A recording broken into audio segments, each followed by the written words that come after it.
Thierry fut réveillé par le bruit métallique d'un couvercle de poubelle s'écrasant au sol. Il avait passé la nuit recroquevillé dans un coin au fond d'un garage abandonné, dormant sur un matelas crasseux récupéré dans la rue. Chaque jour commençait de la même façon. Avant le lever du soleil, il ouvrait les yeux, enfilait ses baskets usées et trouées, et partait à la recherche de pièces cachées dans les décombres de la ville. Mais il ne cherchait pas l'argent. Il courait après des bouts de fer, de vieux câbles, des vis rouillées ou tout ce qui pouvait être réutilisé, tout ce qui pouvait un jour construire quelque chose de concret. À seulement 12 ans, Thierry savait déjà ce que signifiait ressentir la fin des choses, l'abandon, les nuits froides sans chaleur, et la douleur de vivre dans un monde qui refusait de le prendre en main. Sa mère l'avait confié à un oncle qui avait disparu un an plus tard, laissant Thierry survivre grâce à son instinct et à son observation. Il s'est formé en regardant les autres réparer des objets cassés. Il n'avait jamais mis les pieds à l'école, et pourtant il a appris vite. Le monde lui-même est devenu sa salle de classe, un atelier improvisé où il s'accrochait à un seul espoir, le rêve de créer quelque chose d'utile, quelque chose qui compte. Ce matin-là, alors qu'il fouillait dans un tas de métal tordu près d'un conteneur, il entendit un bruit inhabituel, le rire d'un enfant. Il leva les yeux. De l'autre côté du portail, dans une rue plus propre et plus calme, une petite fille jouait avec un ballon qui lui échappait sans cesse. Mais ce n'était pas son rire qui le captivait. C'était sa façon de se déplacer.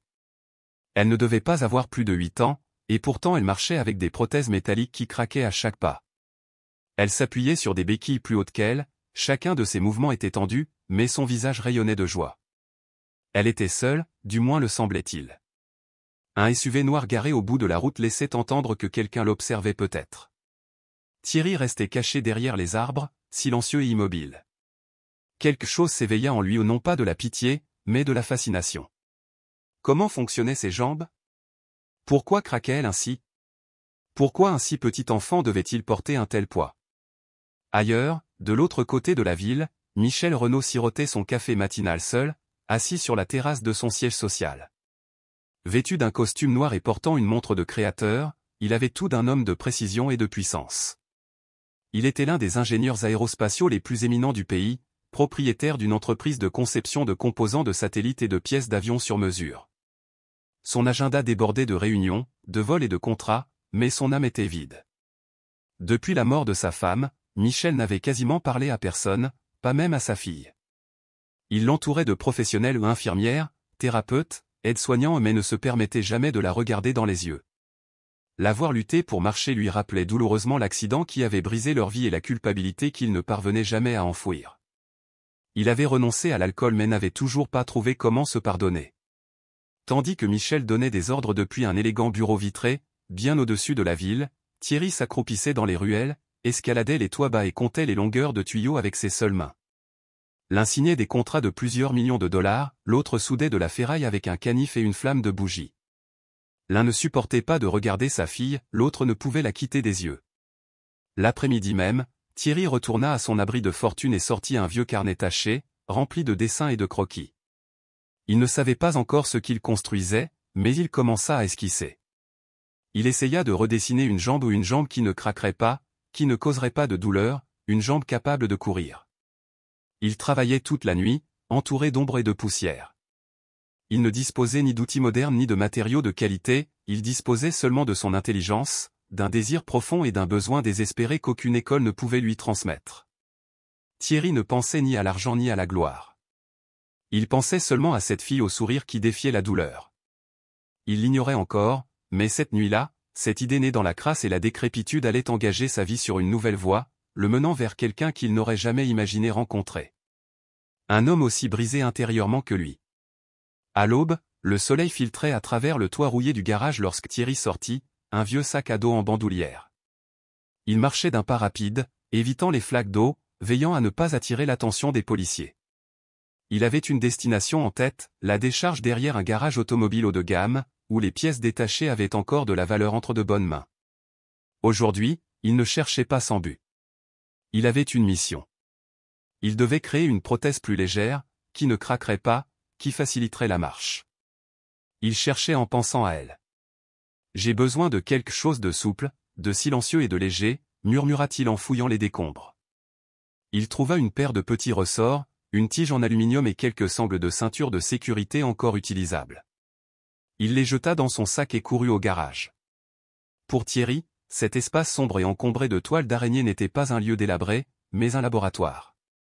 Il avait une table branlante, un marteau rouillé, une vieille pince et une lampe torche capricieuse. Cela lui suffisait. Il s'assit par terre et se mit au travail. Pendant ce temps, au manoir Renaud, Claire était assise seule à la table du petit déjeuner. Une infirmière lui déposa du pain et de la confiture sans un mot. Claire regardait par la fenêtre, impatiente de retourner dans la rue où elle avait joué la veille. Quelque chose chez ce garçon la faisait rire. Peut-être parce qu'il ne la craignait pas. Il ne la plaignait pas. Il la traitait d'égal à égal, comme si les béquilles n'existaient pas. Michel n'était pas là. Il était parti tôt pour une réunion avec des investisseurs internationaux. Impeccable d'apparence mais épuisé, il embarqua dans un avion privé tandis que Thierry, de retour au garage, soudait des pièces de monnaie à la sueur de son front. Des gouttes ruisselaient sur son front, mais il ne s'arrêtait pas. Ce n'était pas sa première création, mais c'était la première qu'il réalisait pour quelqu'un d'autre. En milieu d'après-midi, son prototype était prêt. Il ressemblait plus à un membre robotique qu'à un jouet. Il ne restait plus qu'à tester. Thierry retourna au portail où il avait aperçu Claire pour la première fois. Il attendit, caché, qu'elle émerge sur ses béquilles. Rassemblant son courage, il traversa la rue, siffla et leva la main, brandissant la prothèse. « C'est pour toi. » Claire le regarda, d'abord perplexe, puis curieuse. Elle s'approcha en boitant tandis que la nounou restait collée à son téléphone. Thierry baissa la voix. « Ce n'est pas parfait, mais je pense que c'est mieux que ce que tu utilises. Je peux t'aider à l'essayer, si tu veux. » Elle hésita, puis hocha la tête. La confiance se lisait dans son regard. Elle s'assit sur le trottoir et Thierry, les mains légèrement tremblantes, lui installa la nouvelle prothèse à la jambe. Quand il eut fini, il recula. « Essaie. » Claire se leva prudemment. Un pas. Sans craquement. Un autre. Elle sourit. Le troisième pas s'est transformé en un petit saut. Ça marche, a-t-elle ri. Le cœur de Thierry se serra. Et puis, quelque chose d'inattendu se produisit, elle le serra dans ses bras.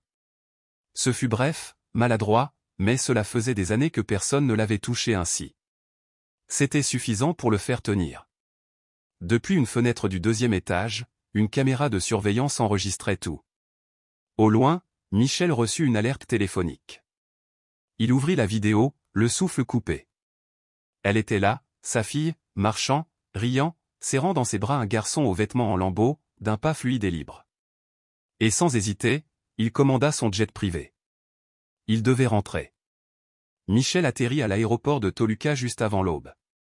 Il débarqua sans saluer le pilote, son téléphone toujours à la main, le pouce accélérant sous l'effet d'émotion qu'il ne s'était pas autorisé à ressentir depuis des années. Il revit la vidéo. Claire se déplaçait avec aisance.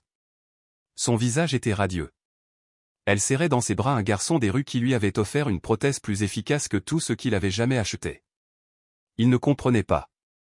Il avait dépensé une fortune en médecin, en prothèses importées, en physiothérapeute et jamais il ne l'avait vu bouger ainsi. À l'intérieur du fourgon blindé noir sur le chemin du retour, Michel fixait l'écran. « Qui est ce garçon » murmura-t-il. Son équipe l'ignorait. Il ne faisait partie d'aucune fondation, d'aucun programme d'aide officielle. Il était apparu tel un fantôme, porteur d'un don rare. Quand Michel arriva à la maison, Claire était déjà réveillée, assise sur la terrasse avec sa nouvelle jambe. Elle jouait avec une poupée, fléchissant son articulation avec aisance. « Claire, qu'est-ce que c'est » demanda Michel en baissant ses lunettes de soleil. Elle leva les yeux, surprise, cela faisait des semaines que son père ne lui avait pas parlé. « Papa, c'est une nouvelle jambe. C'est mon ami qui l'a faite. » Michel s'agenouilla et l'examina. La conception était basique, rivets apparents, sangles recyclés mais la fonction était indéniable. Le pivot se déplaçait en douceur. Les points de pression étaient équilibrés. Ce n'était pas un jouet. C'était réel. « Où est ce garçon ?»« Je ne sais pas, » dit Claire. « Il a dit qu'il reviendrait. » Michel se leva brusquement et entra dans la maison. Il appela son chef de la sécurité. « Je veux que ce garçon soit ici aujourd'hui. »« Monsieur ? » ?»« Peu importe d'où il vient. Je veux qu'on le retrouve.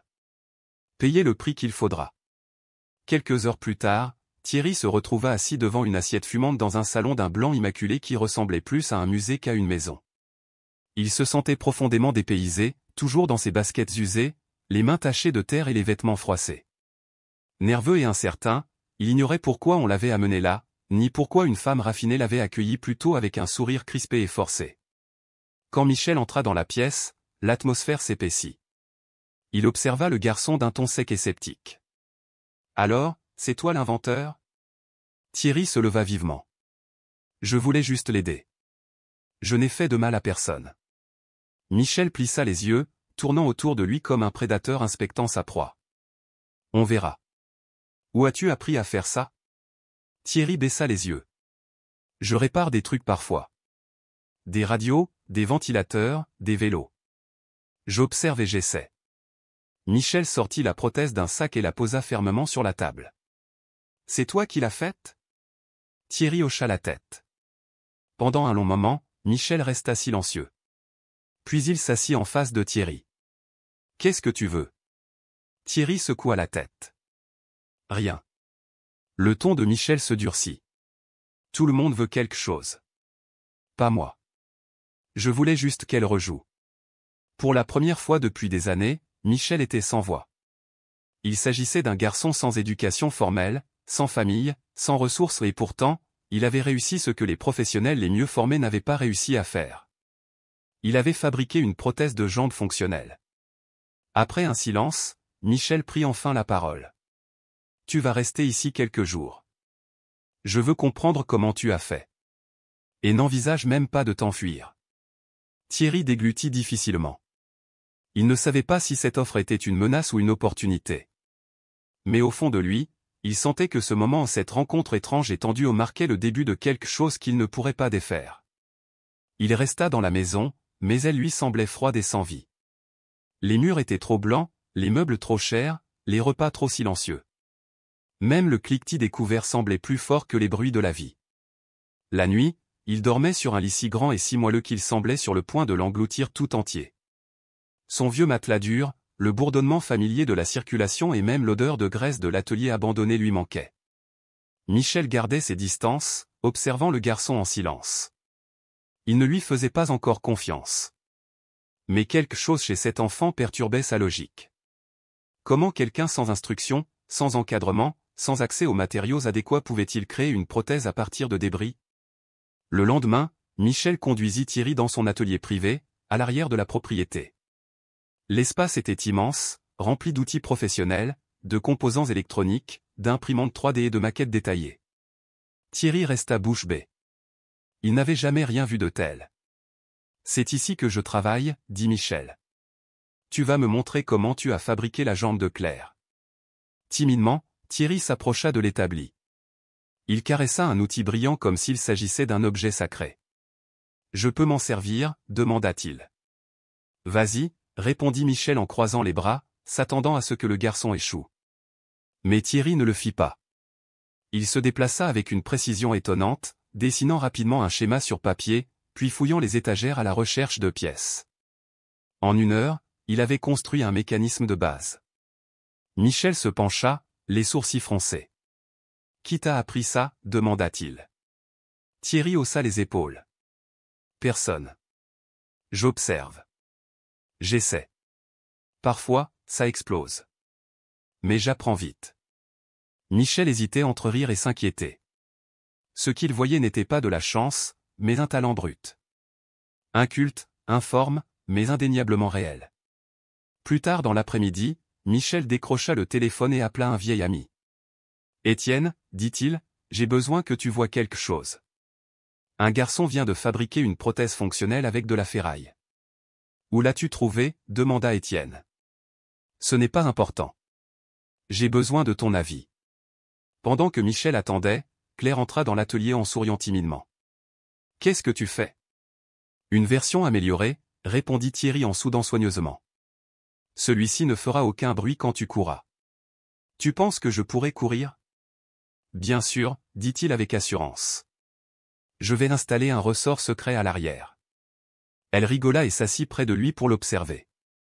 De loin, Michel les observait. Et pour la première fois depuis longtemps, il ressentit quelque chose qui s'apparentait à de la tendresse. À son arrivée, Étienne examina les notes de Thierry, le regarda travailler et l'écouta expliquer ses créations. Finalement, tout ce qu'il put dire fut « Ce gamin est un génie. Pur et brut. Si vous ne faites rien pour lui, vous allez le perdre. » Ce soir-là, Michel dressa une liste mentale, école technique, bourse, mentor. Il ne savait pas encore comment tout expliquer à Thierry.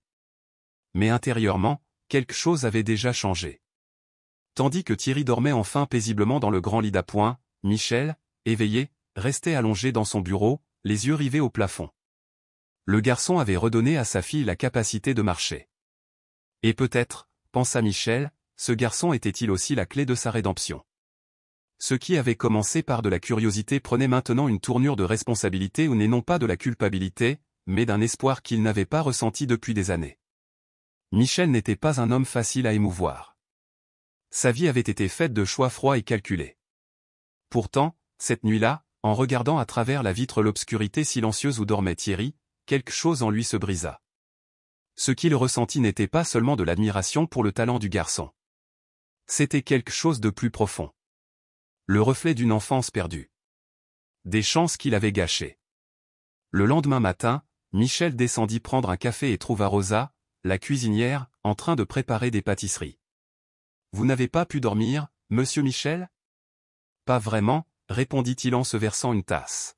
« Est-ce que Thierry a déjà parlé de sa famille ?»« Non. Il dit juste qu'il vit seul depuis des années. Il ne parle jamais de sa mère ou de son père. Il dit que c'est la rue qui l'a élevé. » Michel baissa les yeux, perdu dans ses pensées. C'est incroyable. Qu'un enfant comme lui puisse avoir une telle lucidité. Alors que moi, malgré tout ce que j'ai, je ne peux même pas regarder ma fille sans me sentir comme un monstre. Rosa garda les yeux baissés, mais répondit doucement, « Parfois, tu n'as pas besoin de le dire. Tu le sais, c'est tout. » Plus tard, Michel retourna à son bureau et ouvrit une boîte cachée au fond d'une étagère. À l'intérieur se trouvait une bouteille de whisky à moitié vide qu'il n'avait pas touchée depuis l'accident. Ses mains tremblaient tandis qu'il se versait un verre et s'asseyait devant un portrait de sa défunte épouse. « J'ai tout gâché, Marianne, » murmura-t-il. « Une nuit stupide, et tu étais partie. Notre fille est restée comme ça. Et depuis, je n'ai fait que m'enfuir. » Il but un verre, puis un autre, puis un autre. Le lendemain matin, Thierry se réveilla tôt, impatient de continuer à travailler sur la prothèse de Claire. En traversant le salon, il aperçut Michel endormi sur le canapé, la bouteille vide posée à côté de lui, les yeux rouges et gonflés. Thierry ne dit rien. Il marcha tranquillement vers l'atelier, mais l'image persistait dans son esprit. Plus tard dans la journée, alors qu'il travaillait en silence, Michel prit enfin la parole. « As-tu déjà perdu quelqu'un ?» Thierry leva les yeux. « Je crois que j'ai perdu ma mère. Mais je n'ai jamais su si elle était morte ou si elle était partie. » Michel ne quittait pas les outils des yeux. « J'ai perdu ma femme. Accident. Je conduisais. J'étais ivre. » Thierry se figea. « Claire était avec nous, » poursuivit Michel d'une voix plus basse. « Elle a survécu. Mais depuis, elle ne marche plus de la même façon. » Il prit une profonde inspiration, comme si la confession elle-même soulageait quelque chose de lourd de sa poitrine. « Je la regarde tous les jours et tout ce que je vois, c'est ce que je lui ai fait. » Thierry fixa la table, puis leva les yeux d'une voix assurée. « Je ne pense pas qu'elle te regarde comme ça. » Michel se tourna vers lui, surpris. « Tu crois ? » « Oui, » répondit simplement Thierry. « Quand elle est avec toi, elle semble calme. Tu ne vois peut-être que ce qui s'est passé, mais elle voit son père. » Michel sentit une boule lui monter à la gorge. « Tu es un garçon très étrange, Thierry. Et tu es un adulte très triste. » Ils se regardèrent un instant. Il n'y avait plus rien à dire. Le mur entre eux commençait à se fissurer, non pas par compassion, mais par cette vérité indéniable, de vie, pour de multiples raisons, avait connu la douleur dès son plus jeune âge. Et même si aucun d'eux ne s'en rendit compte à ce moment-là, ce jour marqua le début d'une guérison dont ils avaient tous deux désespérément besoin. Les mots de Thierry résonnèrent dans l'esprit de Michel comme une vérité amère qu'il ne pouvait ignorer, « Tu es un adulte très triste. » Cela avait été dit avec l'innocence sans filtre d'un enfant, mais aussi avec une clarté frappante qui le blessa plus profondément qu'il ne l'avait prévu. Ce soir-là, Pour la première fois depuis longtemps, Michel ne but pas. Il s'installa devant son ordinateur et commença à rédiger des courriels. Il écrivit à d'anciens collègues d'université, à des ingénieurs de confiance et à des partenaires entrepreneurs de longue date. Ce n'était pas dans ses habitudes de demander des faveurs personnelles, mais cette fois, ce n'était pas pour des raisons professionnelles. J'ai besoin de soutien pour un projet spécial. C'est un enfant doté d'un esprit extraordinaire. Je veux que vous le voyiez de vos propres yeux. Le lendemain matin, alors que Thierry et Claire testaient une nouvelle version de la prothèse dans le jardin, Michel reçut un appel téléphonique. « Je serai là dans 1 heure, dit Étienne, l'un de ses contacts les plus anciens et les plus respectés. S'il est aussi bon que vous le dites, je veux le rencontrer. » Michel raccrocha et sortit dans le jardin. De la terrasse, il vit Thierry accroupi, en train d'ajuster la sangle de la jambe de Claire. Elle rit non pas par hésitation, mais d'un rire sincère et franc, comme si elle venait de se rappeler comment. La petite fille marchait avec plus d'assurance. Elle sautait même joyeusement. « Tu vois ? Je t'avais dit que je savais sauter, s'écria-t-elle fièrement. « Ce n'est pas de la magie, répondit Thierry avec un sourire. C'est de la physique. » Michel s'approcha lentement. « Écoutez, dit-il d'un ton ferme mais doux, quelqu'un vient aujourd'hui. Un ingénieur très important. Je veux que vous lui montriez de quoi vous êtes capable. » Thierry le regarda avec méfiance. « Ils vont m'emmener loin d'ici, n'est-ce pas? » « Non, lui assura Michel. Bien au contraire. Je veux t'aider, mais j'ai besoin que d'autres voient ce que j'ai déjà vu. » « Que as-tu vu ?» Michel le regarda sérieusement, comme quelqu'un qui fixe un garçon qui méritait bien plus que de dormir dans un atelier abandonné. 1 heure plus tard, Étienne arriva. Ses cheveux gris encadraient un regard intelligent derrière ses lunettes. Il portait une serviette en cuir usé et marchait avec le calme de quelqu'un qui a su déceler le potentiel là où on l'attend. Il entra dans le studio et, sans hésiter, serra la main de Thierry avec le même respect qu'il témoignerait à un autre professionnel. « Puis-je voir vos dessins ?» Thierry hocha la tête et lui tendit un carnet, une collection pliée et légèrement sale de diagrammes dessinés à la main, de calculs et d'idées griffonnées au crayon. Étienne les étudia en silence pendant 20 minutes. Il tourna page après page, hochant parfois la tête ou haussant un sourcil, mais ne dit rien. Finalement, il se leva et se tourna vers Michel. « Ce garçon n'est pas normal, dit-il, presque impressionné. Il a une perception spatiale, une intuition mécanique, et il n'a jamais mis les pieds dans une salle de classe. » « Jamais, confirma Michel. Alors il faut l'inscrire, mais pas n'importe où. Il y a un programme pour jeunes inventeurs au Querétaro. Je peux tirer quelques ficelles. Il aura besoin d'un tuteur, cependant. Quelqu'un pour l'accompagner. » Michel marqua une pause. « Je m'en occupe. » Étienne le regarda avec surprise, mais ne discuta pas. Lorsque l'ingénieur est parti, Michel a rejoint Thierry et Claire dans le jardin. « On t'offre une véritable opportunité, expliqua-t-il. Tu étudieras avec les meilleurs.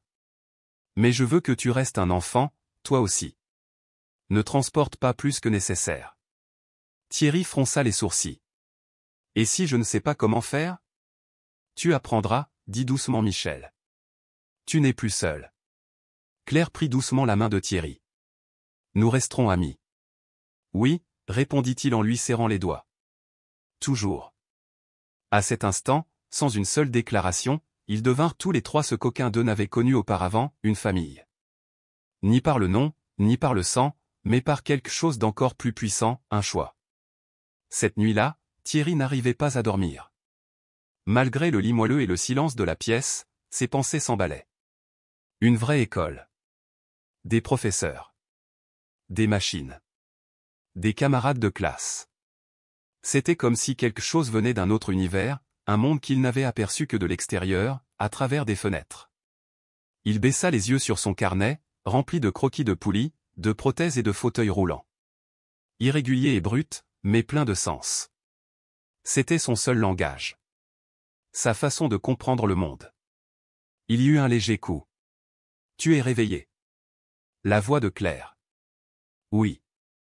Elle entra pieds nus, son pyjama en coton flottant, la prothèse en place. Elle bougeait mieux chaque jour. Elle s'assit au bord de son lit et le regarda sérieusement. Tu vas partir ? Thierry baissa les yeux.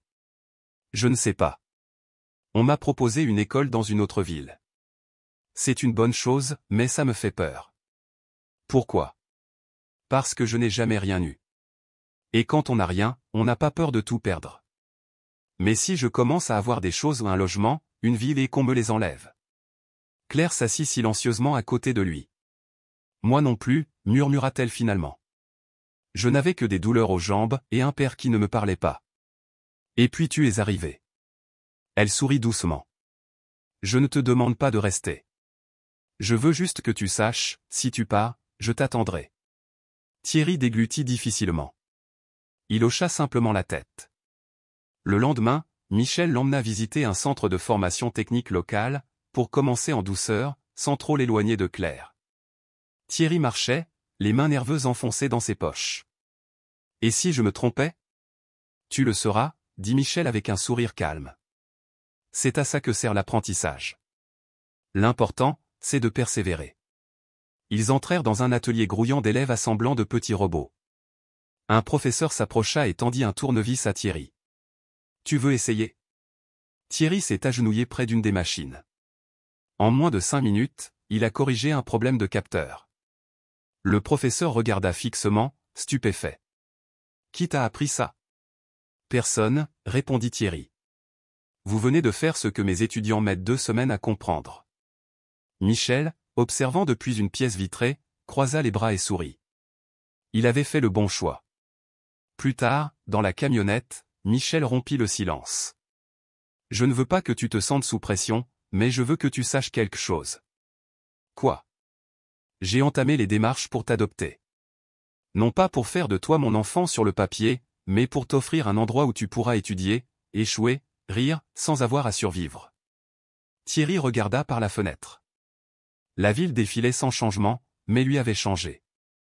Et si je le regrette? Alors ne le fais pas. Et si un jour tu me déçois, promets-moi de me le dire. Cette nuit-là, alors que Thierry entrait dans le couloir, Claire l'attendait. Et alors, demanda-t-elle. Thierry sourit. Je reste. J'étudierai. Mais seulement si tu continues à m'aider avec les noms d'outils bizarres. Marché conclu, dit Claire en le poussant du coude d'un air enjoué. Ils rirent tous les deux. Certains choix sont difficiles. Mais les bons le sont souvent. Lundi matin, Thierry portait une chemise propre et un jean neuf acheté par Michel. Il se sentait bizarre, il n'était pas habitué aux vêtements sans trop.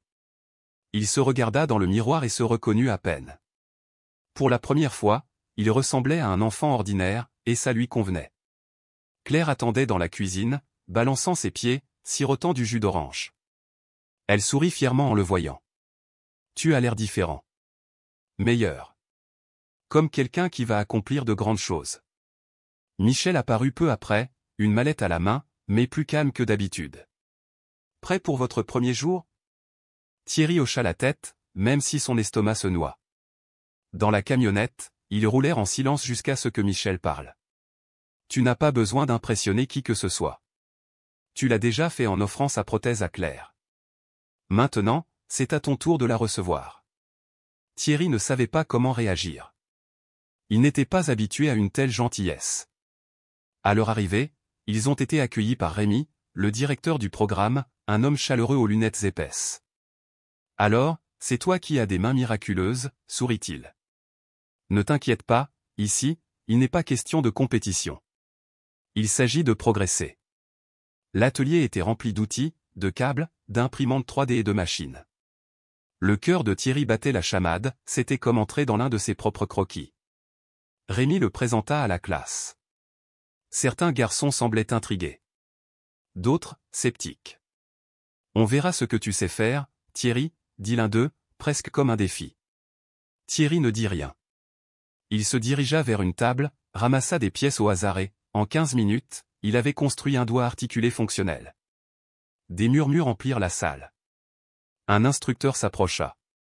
Depuis combien de temps étudiez-vous cela? Je ne l'ai pas fait. Je l'ai juste fait. Michel regardait derrière la vitre, son sourire s'élargissant. Après le cours, Rémi s'est approché de Thierry. Nous allons élaborer un programme spécialement pour toi, non pas pour te faire sentir différent, mais pour que tu puisses t'épanouir. Tu auras des devoirs, des examens et une récréation. Thierry sourit. La récréation? Oui. Tu peux jouer aussi. Ce soir-là, ils mangèrent tous ensemble Michel, Claire, Thierry. La table résonna de rires, de blagues sur les moteurs et d'idées folles. Tout en léchant sa glace, Claire dit, « Papa, tu sais ce qu'on pourrait faire ?» Quoi? Fabriquer des prothèses pour d'autres enfants, de jolies prothèses. Colorées. Pas chères. Pour que tout le monde puisse en avoir une. Michel la regarda, puis Thierry. À cet instant, une nouvelle idée naquit. Une idée qui pourrait bien changer bien plus de vies que la leur. Le lendemain, dans l'atelier familial, Michel installe une petite table et place au centre une feuille blanche. Si on fait ça, on le fait bien. Comment s'appelle notre projet? Claire leva la main comme à l'école. Audace. Michel haussa un sourcil. Pourquoi? Parce que marcher avec une nouvelle jambe demande du courage. Et tous les enfants sans argent sont courageux. Thierry sourit. J'aime bien. C'est fort, mais beau. Et ainsi commença Audace, un projet personnel d'une famille qui n'en avait pas toujours été une, mais qui l'était désormais vraiment. Michel a sollicité ses collègues pour des matériaux économiques et durables. Thierry a testé, échoué, repensé. Claire a choisi les couleurs et le confort. Les filles ne veulent pas toujours du gris, argumenta-t-elle. Du rose, du vert, des motifs. Et des autocollants interchangeables, suggéra Thierry. Ainsi, chaque enfant peut décorer le sien. Michel a tout noté. Non pas comme un chef, mais comme un homme qui apprend de ses enfants. Un samedi tranquille, Thierry a arrêté de travailler. On va vraiment les donner gratuitement? Michel leva les yeux. Oui. À ceux qui n'en ont pas les moyens. Et nous ne gagnerons rien. Pas de l'argent, dit Michel. Mais peut-être quelque chose de plus précieux. Thierry y réfléchit. Pendant si longtemps, survivre était tout ce qu'il connaissait. Mais peut-être que maintenant, il y avait autre chose qui valait la peine d'être construit. Maintenant, il lui parlait non seulement de survie, mais aussi d'entraide, de création pour les autres. C'était un monde différent, nouveau, inconnu, mais il l'appréciait. Claire lui sourit et dit, « En plus, tu as déjà gagné quelque chose. » Quoi? Demanda-t-il, perplexe. Une famille, dit-elle en lui lançant une noix d'un air enjoué, comme pour plaisanter. Thierry l'attrapa en plein vol et éclata de rire. Pendant ce temps, Michel était déjà au travail. Il avait commencé à élaborer un plan formel pour présenter le projet à des investisseurs réputés. Mais il ne recherchait ni charité ni fondation, il ne s'agissait pas de pitié. Il voulait le faire à travers sa propre entreprise, avec ses propres ressources, comme une partie de son héritage. Je ne veux pas que ce projet soit perçu comme un acte de pardon, confia-t-il à sa compagne un soir tranquille. Je veux que ce soit un acte de justice. Ma fille a ce dont elle a besoin. Maintenant, je veux que d'autres enfants aient aussi ce dont ils ont besoin. Son partenaire, un homme pragmatique et sceptique, lui répondit par un petit sourire narquois. Je ne t'ai jamais vu aussi investi dans quelque chose qui n'est pas en orbite autour de la Terre. Michel sourit et répondit, maintenant, mes satellites sont sur Terre. Au fil des jours, Thierry et Claire continuaient à dessiner, à assembler des prototypes, à tester des matériaux. Ils échouaient. Ils se disputaient. Mais ils revenaient toujours, motivés, résilients. Ils construisaient quelque chose de bien plus grand que des prothèses. Ils se construisaient mutuellement, sans même s'en rendre compte. Un après-midi, Claire regardait Thierry insérer la dernière vis dans une prothèse compacte et brillante. « Tu sais quoi ?» demanda-t-elle. « Quoi ? Avant, je rêvais seulement de courir. Maintenant, je rêve que d'autres puissent courir aussi. » Et à cet instant, Thierry comprit, ce n'était plus seulement son rêve. C'était devenu quelque chose de plus grand, de partagé. Les semaines passèrent. Thierry trouva un rythme à ses journées, court le matin au centre technique, après-midi à l'atelier avec Claire et Michel, et soirée paisible dans une maison qui, enfin, lui ressemblait. S'il dormait encore avec la lumière du couloir allumée, il ne se réveillait plus avec le cœur qui battait la chamade ni la peur d'être expulsé. Un dimanche après-midi, alors qu'il ajuste une petite prothèse, Thierry lève les yeux vers Michel, qui est de l'autre côté de l'atelier en train de vérifier une liste de matériaux. « Puis-je vous demander quelque chose ?» « Bien sûr », répondit Michel sans lever les yeux. Vous sentez-vous coupable? Michel se figea, puis posa lentement son stylo et vint s'asseoir en face de Thierry. Oui, répondit-il sans hésiter. Tous les jours. Alors, comment fais-tu pour rester en bonne santé? Michel resta silencieux un instant, réfléchissant attentivement. Je ne vais pas toujours bien. Mais j'ai appris que la culpabilité seule ne résout rien. Ce qui aide, c'est de transformer cette douleur en quelque chose d'utile. Aider les autres n'efface pas le passé, mais cela me donne une raison d'avancer. Thierry baissa la tête, silencieux. Avant, je pensais que si jamais j'avais quelque chose de beau, le monde me le prendrait. Maintenant, je crois que si je le mérite vraiment, personne ne peut me le prendre. Le regard de Michel s'adoucit. Tu ne l'as pas seulement mérité. Tu l'as toujours mérité. Il a juste fallu du temps au monde pour s'en rendre compte. À ce moment-là, Claire se précipita dans l'atelier, agitant un morceau de papier. Papa. Ils m'ont répondu. Qui, demandèrent-ils à l'unisson. La clinique pédiatrique de Léon. Ils ont 5 enfants qui ont besoin de prothèses. Ils veulent nous rencontrer. Michel la prit dans ses bras et se tourna vers Thierry. Êtes-vous prête pour votre premier accouchement officiel? Thierry hocha la tête, le cœur battant d'excitation nerveuse. Les jours suivants furent remplis de préparatifs. Thierry conçut 5 modèles distincts, chacun personnalisé selon les mesures de la clinique. Claire insista pour que chacun d'eux porte une petite étoile colorée, un symbole de courage, dit-elle. Ainsi, lorsqu'ils les porteront, ils sauront qu'ils ne sont pas seuls. Le jour de l'accouchement arriva. Ils chargèrent les prothèses dans la camionnette et se dirigèrent vers Léon. Pour la première fois, leur silence n'était pas gênant. Il était paisible. Cela signifiait qu'ils n'avaient plus besoin de mots pour se sentir proches. À la clinique, 5 enfants les attendaient avec leur famille. Leur vue fit battre le cœur de Thierry. Ils étaient comme lui, des enfants qui avaient enduré, survécu et gardé espoir. Un par un, on leur posa des prothèses. Certains pleuraient. D'autres riaient.